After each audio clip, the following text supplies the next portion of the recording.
Welcome to Not Milk Never Milk. Subscribe if you're lactose intolerant. In this video, I will show you how to connect your Voyager 5200 to your computer. First, make sure your headset has sufficient battery charge. Then, slide the power switch to the on position. To enter pairing mode, press and hold the call control button for about 6 seconds until you hear pairing and the LED flashes red and blue. Now, let's move to your computer. Open your system settings and find the Bluetooth and Other Devices section. Click on Add Bluetooth or Other Device, and then choose Bluetooth from the menu. Your computer will now scan for nearby devices. You should see PLT V5200 or Poly V5200 appear in the list.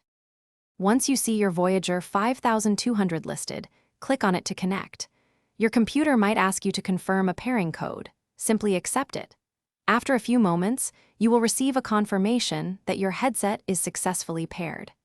The LED indicator on your headset will also change from flashing to a solid blue light. If you encounter any issues, try restarting both your computer and the headset. Also, ensure your computer's Bluetooth drivers are current. For the best connection, keep your headset within 10 meters or about 33 feet of your computer.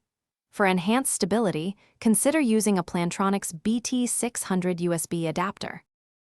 Thanks for watching. If this was helpful, leave a like and consider subscribing. See you next time.